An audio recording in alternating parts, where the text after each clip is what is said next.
truly my distinct pleasure and honor to introduce my friend and our next governor, Bob McDonnell.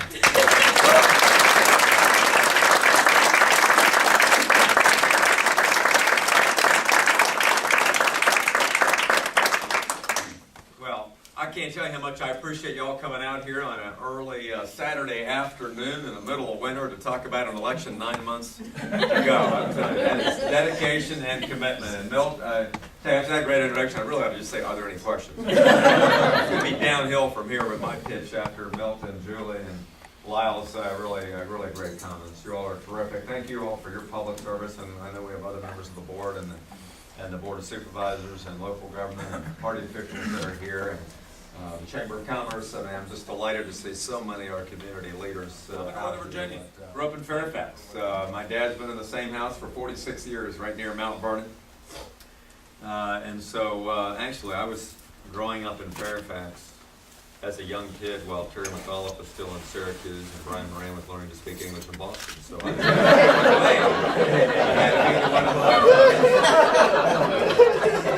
as far as actually having genuine Northern Virginia roots. And then I went to Virginia Beach for 21 years. Now I live in Richmond, so I am the local guy where 75% of the voters are. And then we're going to remind everybody of those roots going forward. But I can't tell you how much it means to have you out here to help us early, to get organized, to get motivated.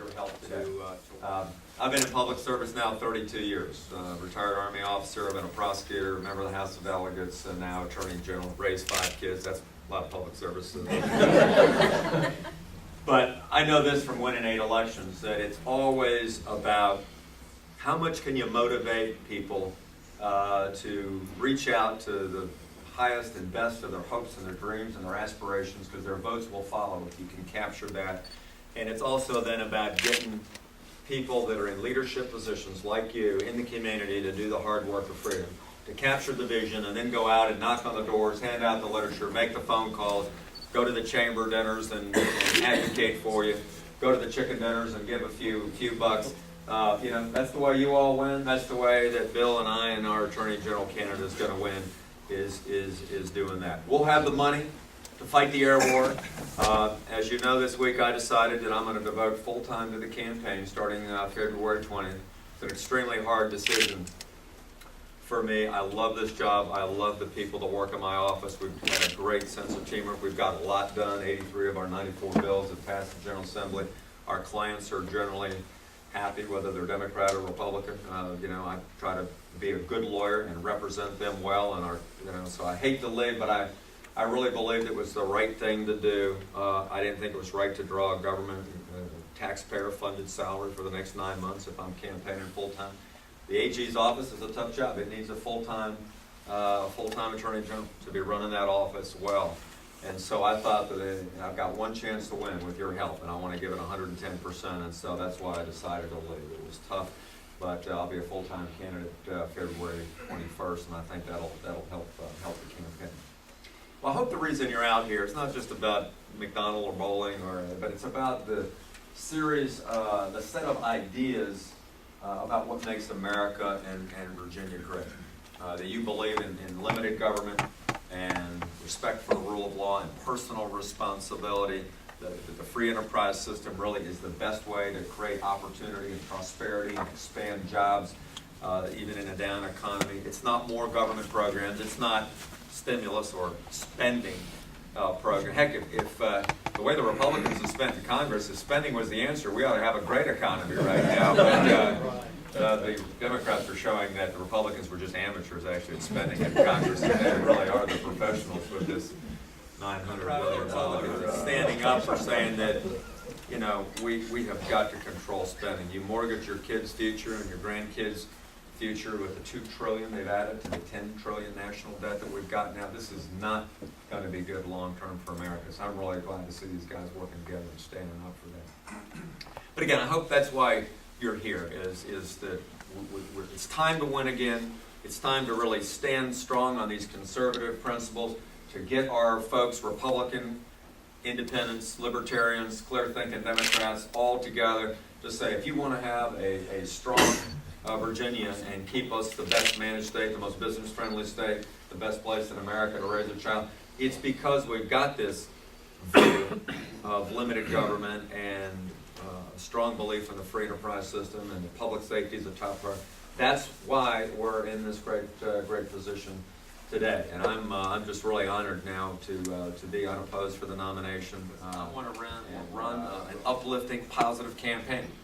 You know, we need to be happy, friendly, positive conservatives. You know, we want people to join our club. You got to be enthusiastic about what you believe in, that you believe that your philosophy and your limited government views are better for everybody. Republican, Democrat, Independent, black, white, rich, poor, urban, suburban. Our view of what it takes to run a prosperous society and a strong culture are the best views for everybody. And so we're going to reach out to everybody, the young voters, the old voters, the people in between. We're going to not leave any stone unturned in who we're asking to consider joining our team. We've got a great campaign staff that we've put together. Again, very, very broad support from the Republican Governors Association, who are going to fully invested in helping me win. And we've got some good news. I don't know if you saw the Rasmussen poll this week, but the first poll, second poll that came out, I'm not too excited about it. It doesn't mean much this far out, honestly, because those polls are going to go up and down. But the good news is that if you look at the Democrat candidates, their negatives are about as high as their positives, which I think is a really good sign going forward. And that's going to get worse, I think, as they start to tar and feather each other over these next 3 months. So I can't worry about that. We don't need to worry about that. They'll pick whoever they want on June 9th. We got to focus on our mission. Our mission is rally conservatives, libertarians, independents that subscribe to our message, and then to reach out to those independent voters who really vote either way. They could vote Democrat, they could vote Republican, but they care about the message. How are you going to fix schools? How can my kid with a 3.8 GPA and a 1300 on the SAT, how come I can't get them into UVA? What are you going to do to cut government spending that's doubled in the last 10 years and making the government work better and cut out stuff that's not working? How are you going to help clean up the Chesapeake Bay a little bit better? I mean, they want real practical solutions, and I think that's the record, frankly, that Bill and I have brought together for the last 35 years in joint public service, is fixing problems, getting things done based on our conservative principles. So that's what you're going to hear me talking about a lot, standing up for our traditional values, also of life and family. 73% Obama district. I think our folks are understanding now. You hit the grassroots, you work hard, you have a good absentee ballot program, you use technology, you stick to your guns, you ask for people's vote, we can win. We can win.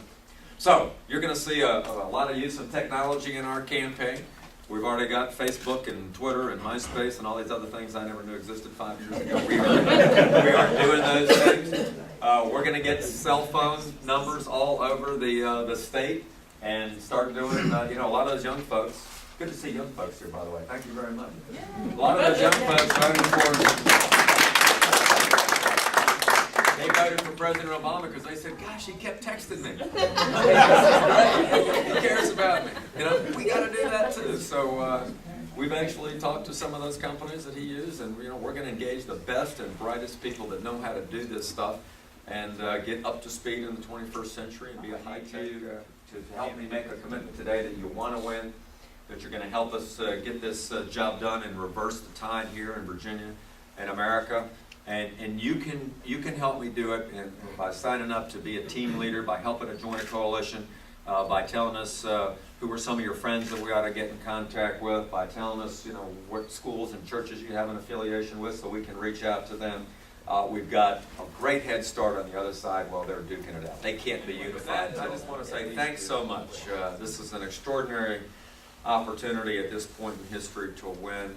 Not just so we have the perks of power for Republicans, but so we can put our common sense, conservative, good government, Republican principles back into place in the governor's office in Richmond. Thanks for your sacrifice and coming out today. With that, I'm going to turn it over to Mike to talk a little bit more about what we're doing on the ground to get your input and answer your questions. So thanks a lot. God bless you.